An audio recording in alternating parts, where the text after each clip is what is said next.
presente na sua vida, no rádio, no Facebook, no Instagram ou no WhatsApp. Nós acompanhamos você fazendo a trilha sonora do seu dia. Uma programação musical feita com muito carinho, destacando o melhor da música atual e os grandes clássicos do passado e muita informação também. Ouça a Rádio Clube e sinta a diferença. Uma rádio que respeita os seus ouvidos. Clube, sempre a melhor música. 2 em 1, o espaço mais plural de Foz do Iguaçu. Rádio Clube FM e Portal H2 Foz, juntos na cobertura das eleições. Muito bem, agora são 10h31, manhã de segunda-feira, hoje dia 26 de setembro, estamos começando mais uma edição do 2 em 1, essa nossa conversa em parceria. Rádio Clube FM 100.9 e Portal H2 Foz, que dão continuidade à série de entrevistas com os candidatos nas eleições de 2022. As entrevistas terão sempre meia hora de duração e em nenhuma hipótese o tempo será estendido. O primeiro entrevistado de hoje é o candidato a deputado federal Joel de Lima, pelo Cidadania. Comigo está Alexandre Palmar. Bom dia, Alexandre. Mais uma semana pela frente e a semana derradeira, meu querido. Pois é, Moacir. A semana derradeira, né? Com várias entrevistas ainda nessa reta final. Teremos 3 entrevistas por dia, na segunda, na terça e na quarta. E já a partir de quinta-feira, preparando a gente já está com esse planejamento, né, de uma cobertura especial para o domingo, mas com uma série de ações marcadas para quinta-feira, sexta-feira e para o próprio sábado, na véspera da eleição. Semana que eu falo também que os candidatos têm que gastar mais sola de sapato ainda, porque afinal de contas o eleitor está por aí, a gente até conversava nos bastidores, hoje a coisa está muito entre os presidenciáveis, mas o momento agora é dos candidatos, tanto a estadual quanto a federal, fazer essa presença nesse corpo a corpo, né? Tem muita gente com esse pensamento de intensificar a campanha nessa reta final, por conta disso, tanto o corpo a corpo, né, o solo de sapato, mas também nas redes sociais, porque a pesquisa que se indicava até 10 dias atrás era essa, né, de cada 10 brasileiros, de cada 10 eleitores, 7 não sabiam o seu voto para deputado. Então agora é a hora dos deputados pedirem voto, e para isso nós vamos já cumprimentar aqui, convidar, dar um bom dia, saudar a presença do Joel de Lima. Bom dia, tudo bem, Joel? Bom dia, Moacir, Alexandre, ouvintes da Rádio Clube, os companheiros que nos acompanham também pela plataforma do H2 Foz. Prazer enorme estar aqui com vocês e, antes de mais nada, eu quero parabenizar e agradecer por essa oportunidade, porque em que pese estarmos num momento muito importante do ponto de vista cívico. Em Foz do Iguaçu nós candidatos, tivemos pouco espaço, né? E nesse momento exato, quando a gente precisa conversar, dialogar com a população, nos apresentarmos e levarmos aí nossas ideias, nossas propostas, dizermos a que viemos, tivemos pouco espaço. Então, parabenizar e agradecer vocês por esse espaço privilegiado. Esse é o trabalho, esse é o compromisso dos veículos de comunicação, sobretudo do H2 Foz e da Rádio Clube. E agradecemos aí também pela sua ponderação, que isso também é um estímulo para a gente continuar nessa jornada. Mas vamos falar de você, Joel, vamos falar aqui do candidato. Joel de Lima, candidato a deputado federal, como você colocou, pelo Cidadania. Então, para a gente começar, Joel, eu queria que você se apresentasse. Quem é Joel de Lima? Cidadão, vivendo em Foz do Iguaçu há 43 anos, desde 79, e sempre apaixonado por essa fronteira e, como cidadão, procurando fazer a diferença nessa fronteira. Sou advogado, casado, trabalhei na Itaipu desde 79, cheguei aqui em fevereiro, já em abril comecei a trabalhar na Itaipu, desde office boy até me aposentar em 2017 como chefe de gabinete do diretor-geral brasileiro. Antes disso, ocupei as funções de chefe de gabinete da diretoria financeira, 2 diretoras, depois 2 diretores gerais também. E nesses anos todos, foram 14 anos nessas funções de assessoramento da alta gerência de Itaipu, a gente teve a oportunidade, então, de atuar mais em Brasília, em Assunção, eu diria assim, nas altas esferas, conhecer os caminhos que são os caminhos necessários para trazer as soluções e também para trazer os apoios necessários para nós aproveitarmos aqui as potencialidades da nossa região. No início, atuei nos sindicatos, nos sindicatos eletricitários, em 4 ou 5 conselhos municipais, em 4 ou 5 conselhos municipais, exatamente por estar sempre sensível às questões da cidade, vendo a realidade da população e disposto a ajudar a transformá-la, né? Então, desde a década de 90, no Conselho Municipal da Saúde, Conselho da Comunidade para os Presídios, mais recentemente no Conselho de Cultura, no Conselho de Assistência Social, até mesmo como formador, né, do Conselho dos Direitos da Criança e do Adolescente, no Conselho Superior da CIF, fui presidente do Conselho da Itaguapi durante 7 anos. Então a gente esteve sempre aí atuando e procurando fazer diferença, e agora não entendo que essa experiência toda, que essa bagagem toda pode nos auxiliar nessa candidatura a deputado federal, buscando as soluções, como eu disse, e também trazendo para cá recursos principalmente, mas também nas articulações para nós viabilizarmos aqui os grandes projetos. Começando pelo Beira Foz, que foi um projeto que eu coordenei a elaboração, é um projeto que está pronto desde 2012. Para sua execução depende aí do envolvimento de uma meia dúzia, 6 ou 7 ministérios, começando pela Casa Civil, que tem que fazer a articulação disso tudo, o Ministério do Planejamento, que vai botar recurso nos outros ministérios para essas intervenções. Coordenei o trabalho de pré-factibilidade, ou seja, da possibilidade de fazer a conexão da bacia Paraná-Tietê com a Paraná Plata. Captamos recursos junto ao Banco Interamericano de Desenvolvimento para esse trabalho. Com isso, me trouxe o conhecimento do Estado num aspecto mais amplo, interagindo com Mato Grosso do Sul, com São Paulo e com todo o Mercosul. Ou seja, então temos aí uma bagagem bastante interessante e que pode ser posta à disposição da população paranaense. O senhor já citou uma situação que é a Avenida Beira Rio, né? Um projeto. E uma outra área que o senhor já está planificando caso seja eleito? Na verdade, a Beira Foz, né, como nós chamamos, é um projeto que, se nós conseguirmos viabilizar, e para isso precisa alguém que conheça bem, que entenda a importância desse projeto para Foz do Iguaçu e que conheça em Brasília os caminhos, né, para buscar a sua viabilização, ele já vai nos dar aqui uma boa alavancada e vai colocar a cidade já num outro patamar. Agora, para projetos futuros, eu tenho em mente a instituição de um instituto, né, a criação de um instituto para pensarmos Foz do Iguaçu.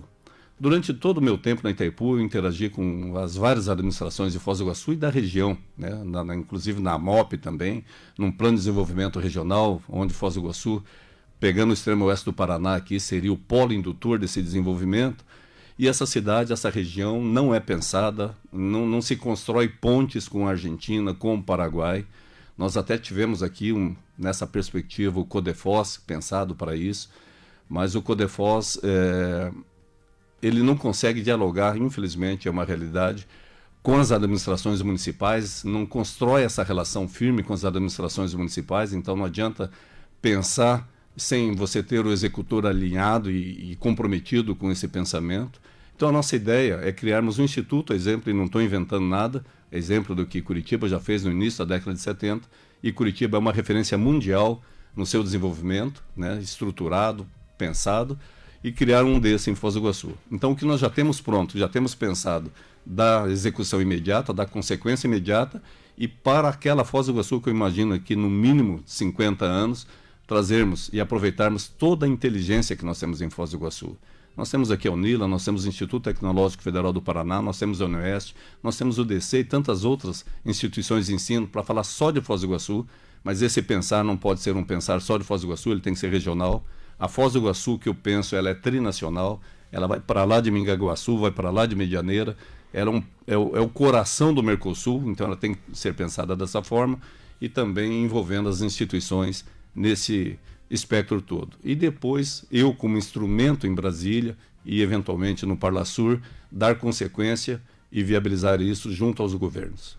O senhor tem uma experiência muito grande à frente da Itaipu Binacional e com isso, como o senhor acabou de citar, o diálogo com os municípios do oeste do estado do Paraná. E como deputado federal, como é que o senhor está enxergando a nossa região oeste?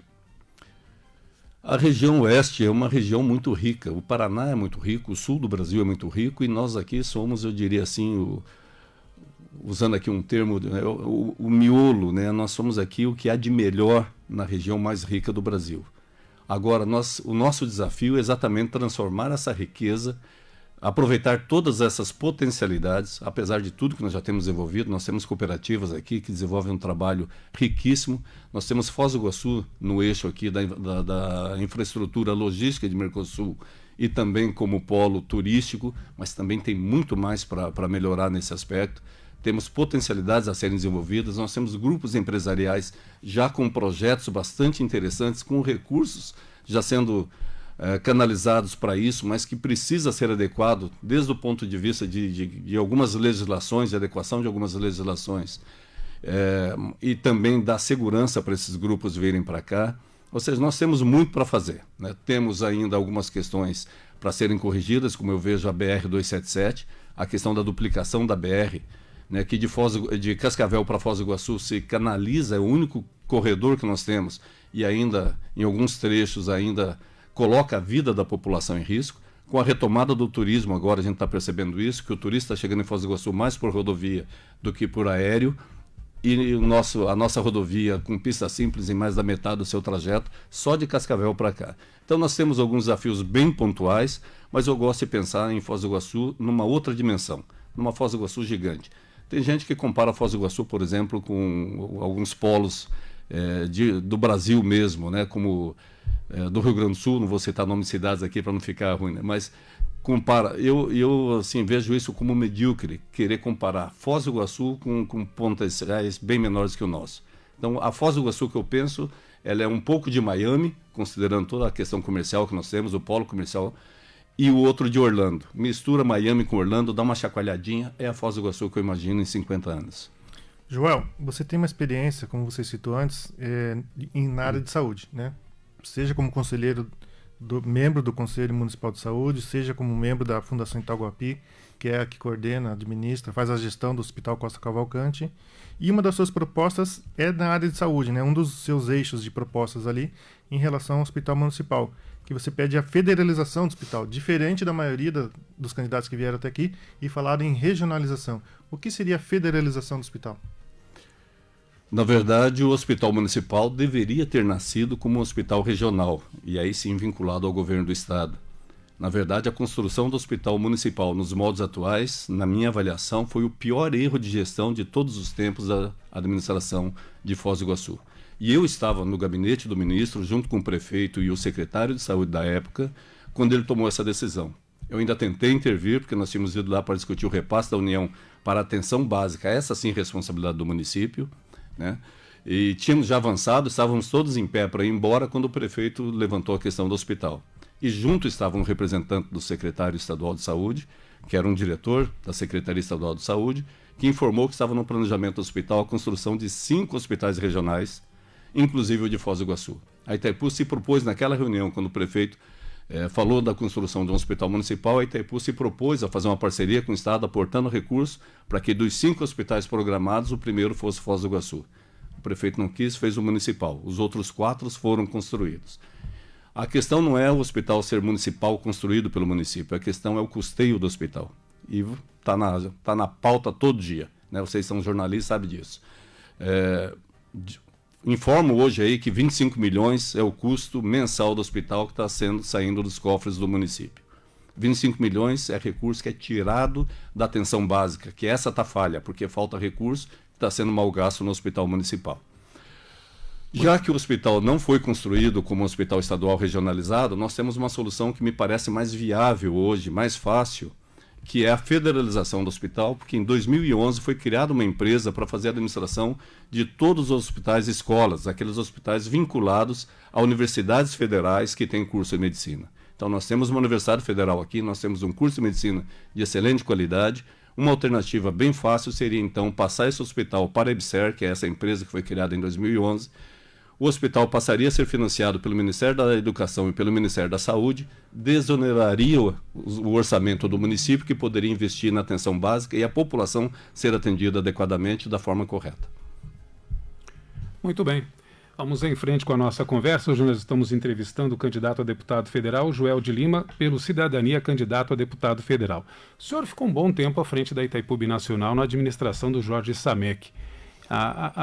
O estilo de administração da antiga diretoria para essa, o senhor sente muita diferença na questão para Foz do Iguaçu, a atuação da usina como uma entidade também mantenedora do nosso município?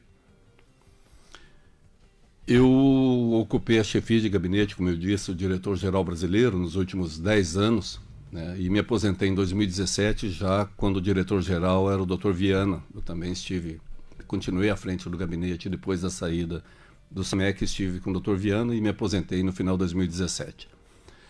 É natural, quando a gente ocupa algumas funções assim e muda a diretoria, que você se afaste absolutamente para não ficar criando sombra e nem exatamente estabelecendo comparações, né? Comparação de gestão é uma coisa que eu não considero adequada, porque cada um tem um estilo, cada um tem uma prioridade.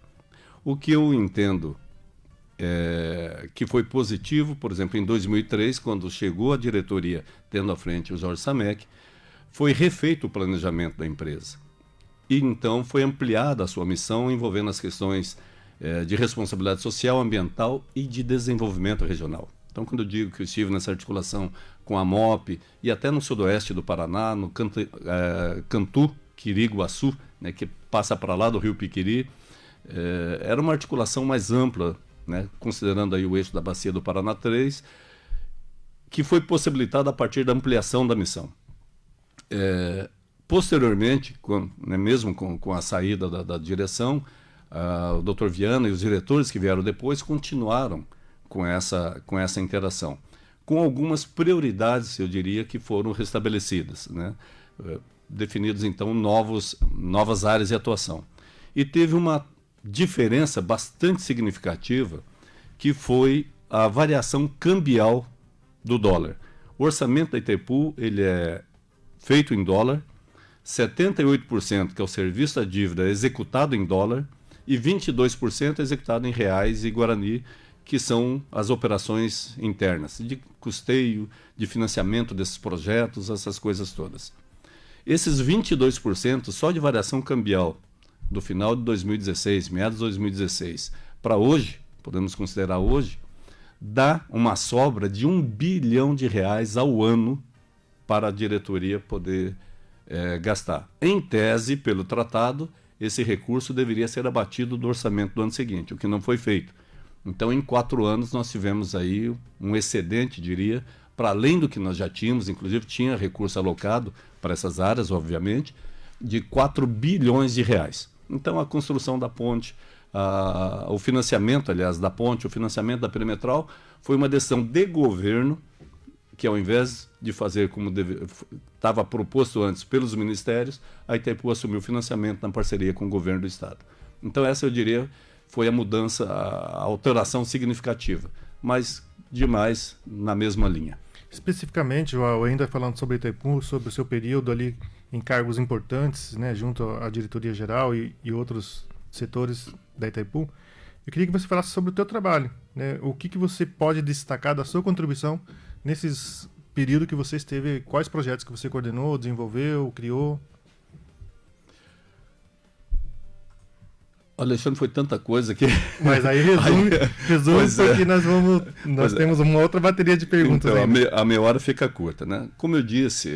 Escolhe 3 prioritários. Então. Não, o papel da Itaipu, e essa foi uma outra alteração, né? O papel da Itaipu, na época, era de fortalecer as políticas públicas definidas como prioritárias pelo governo federal. E o governo federal, à época, tinha... como prioridade o fortalecimento das relações com o Paraguai e o desenvolvimento. Então, o governo tinha o Mercosul como prioridade.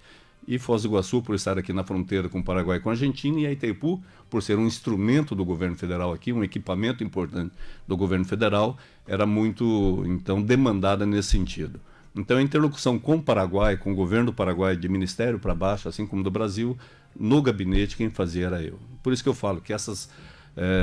potencialidades que nós temos na fronteira aqui, ela não se resolve só com o governo brasileiro, precisa de uma interlocução com o governo paraguaio para você afinar, né? A própria Beira Foz, a gente fala da Beira Foz, mas a Beira Foz não foi desenvolvida pensando só aqui no Brasil, ela foi desenvolvida de forma articulada também com a outra margem do rio, né? Então a Beira Foz é um projeto super importante, né, que mudaria a cara de Foz do Iguaçu, né? Eu diria assim, transformaria Foz do Iguaçu, porque você resolveria problemas de segurança, você reurbanizaria toda a região, você traria investimentos importantes. Só da notícia do projeto do Beira Foz sendo desenvolvido, eu recebi investidor da Rússia interessado em investir aqui, fora os nacionais, né?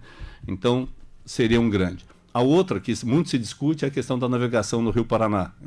Eu coordenei esse projeto, né, que analisou a factibilidade de você conectar a bacia Paraná Tietê com a Paraná Plata. Então, nós levantamos toda a produção de riqueza de São Paulo a Buenos Aires, para ver se viabilizaria que tipo de empreendimento seria necessário e que seria viável do ponto de vista econômico para fazer essa transposição do reservatório de Itaipu. Então, uma outra coisa importante também que a sociedade teria que discutir.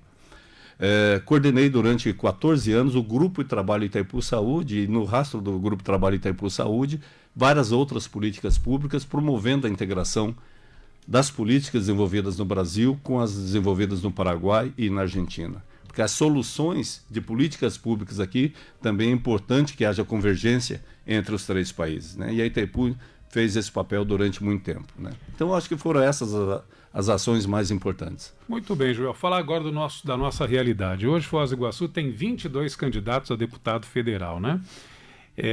Com relação a isso, como é que o senhor vê e analisa esse tabuleiro das eleições aqui de Foz do Iguaçu? Inclusive, o senhor está concorrendo com 2 que já são deputados que se dizem por Foz do Iguaçu. Como é que é a sua análise disso? Primeiro, eu vou começar pelo fim, né? Foz do Iguaçu, e nos meus 12 anos no conselho da ACIF, a gente debateu bastante isso, inclusive em alguns momentos fizemos algumas campanhas para que a população se conscientizasse da importância de ter um representante local.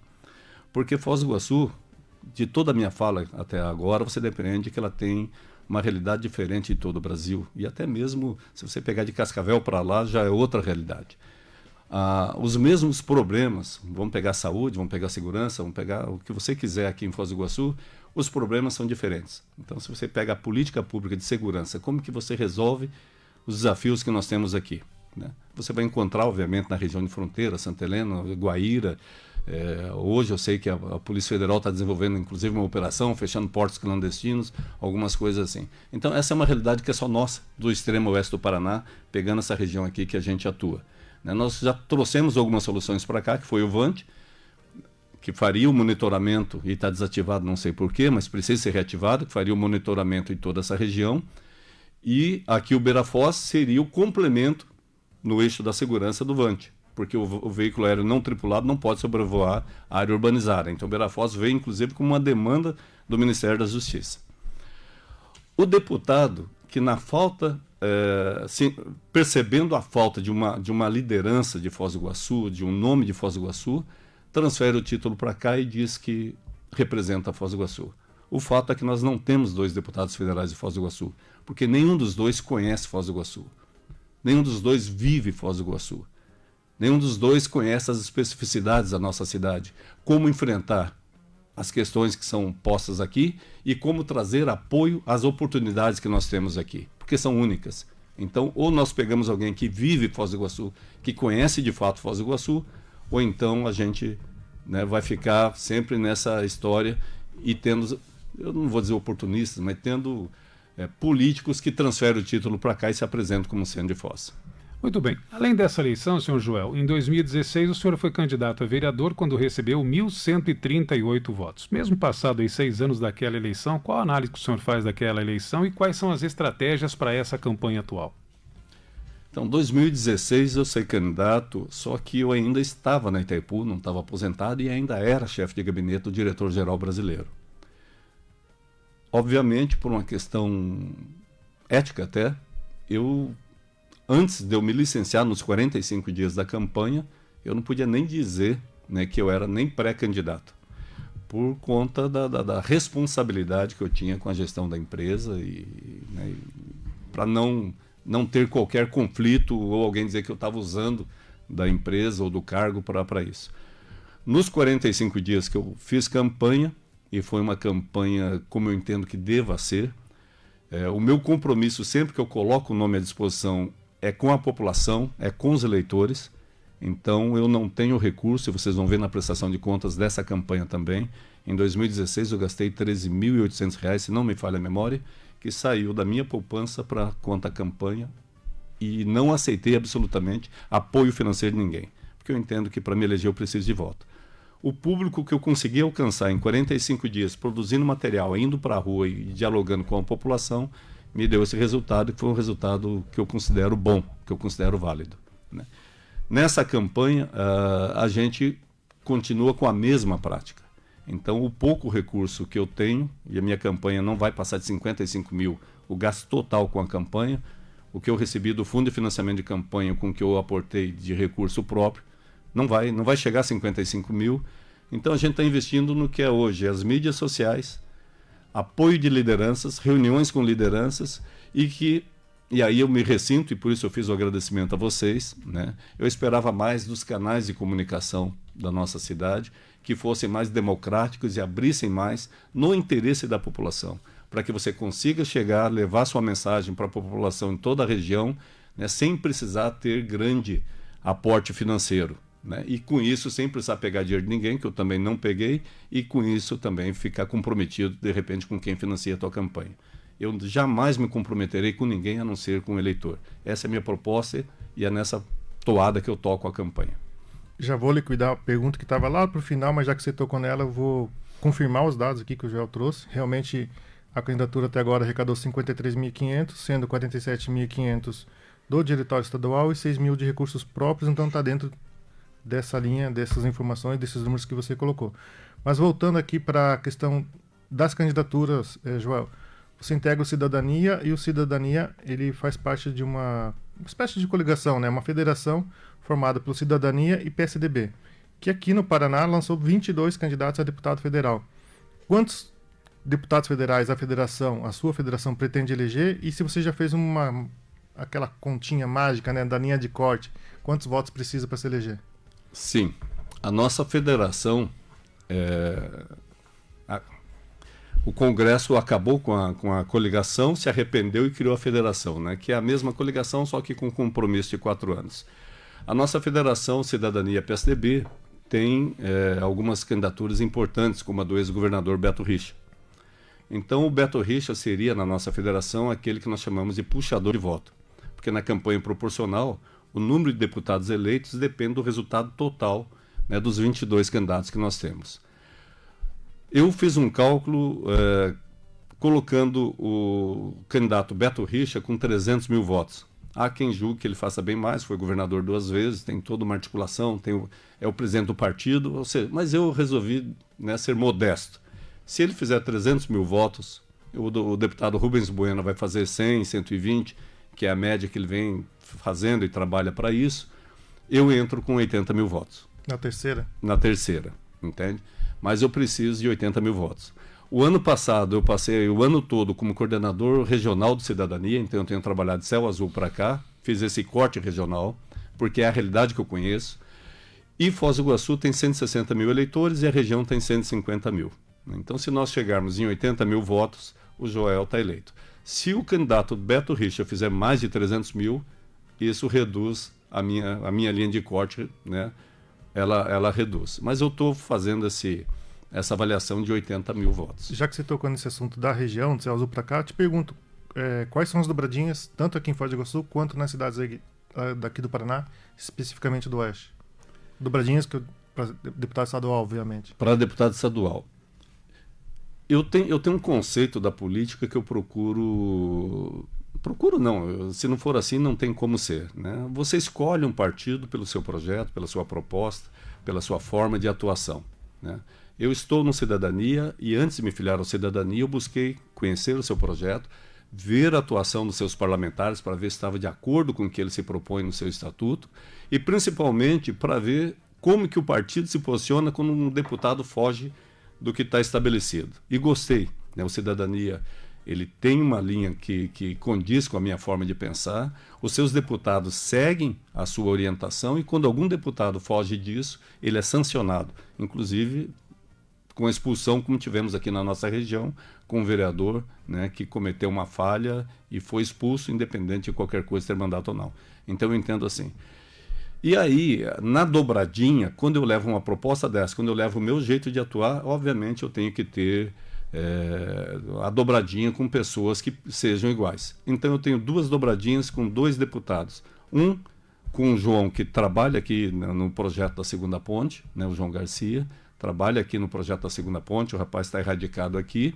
E outra na região com o deputado Douglas Fabrício, já está no 4º mandato, né, indo para o 5º. Foi secretário de esportes no governo do Beto Rich, então ele tem um trabalho realizado no estado todo, e eu tenho trabalhado na região com ele. São os 2 só. Fala agora da política nacional. Cidadania integra a aliança com Simone Tebet como candidata a presidente. MDB, PSDB, Cidadania e Podemos. O senhor também concorda com o apoio da Simone Tebet? Como é que está vindo a campanha dela? Nós temos fidelidade partidária, né? Reafirmando o que eu acabei de dizer, né? Você está num partido, você segue as orientações do partido e, obviamente, se submete às decisões do partido, que são democráticas. Nós fizemos todos os debates internamente a nível estadual e depois a nível federal com os delegados, e a decisão foi pelo apoio à candidatura, né, da Simone Tebet.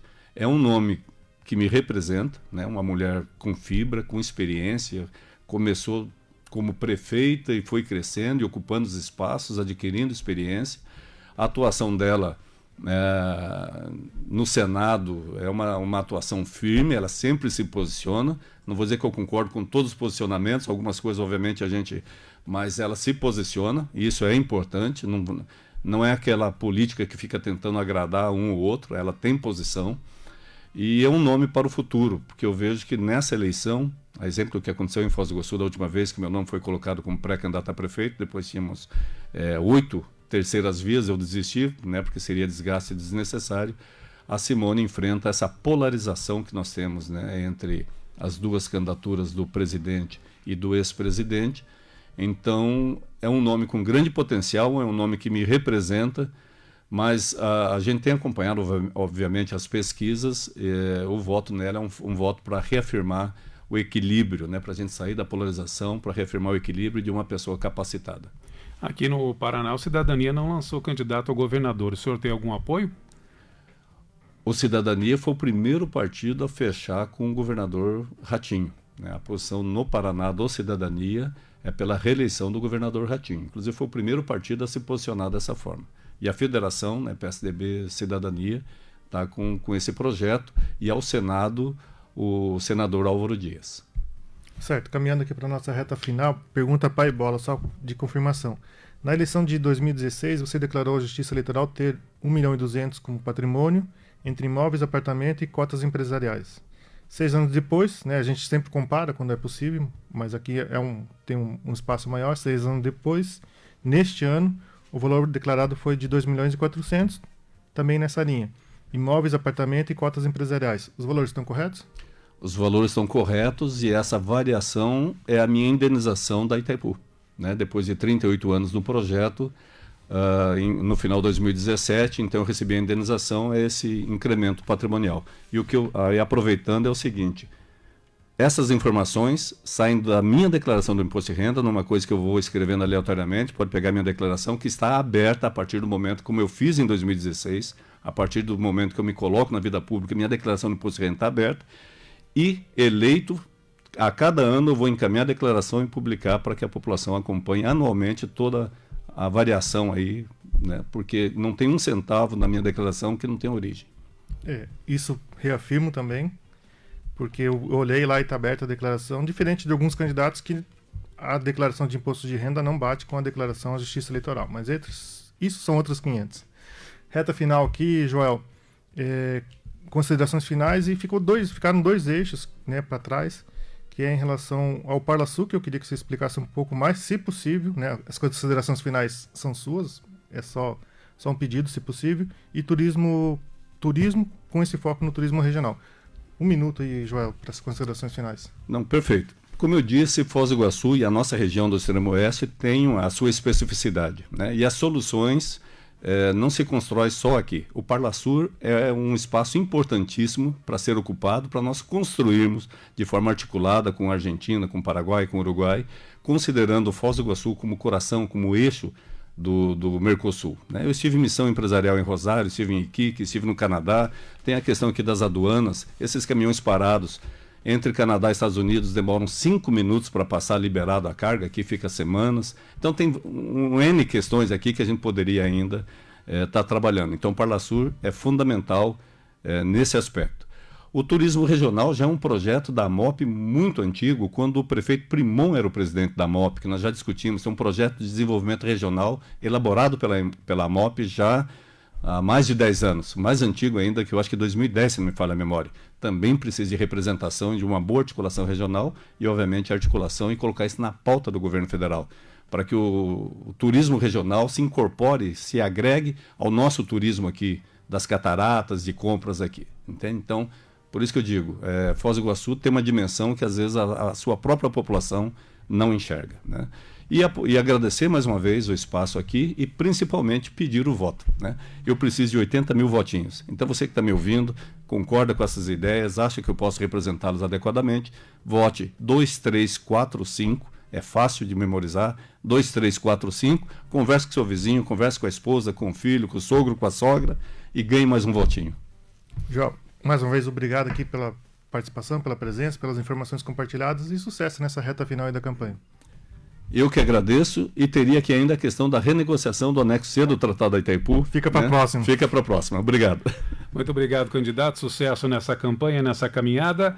Nós conversamos hoje com Joel de Lima, advogado, possui 59 anos de idade. Em 1985, passou em concurso da Itaipu Binacional, ingressando no quadro técnico da usina no ano seguinte. Na gestão de Jorge Samek, ocupou cargos importantes na hidrelétrica. É candidato a deputado federal pelo Cidadania. 11h08. A nossa próxima entrevistada será Elisângela Bassanes, candidata a deputada estadual pelo PSC nesta segunda-feira, às 11h30.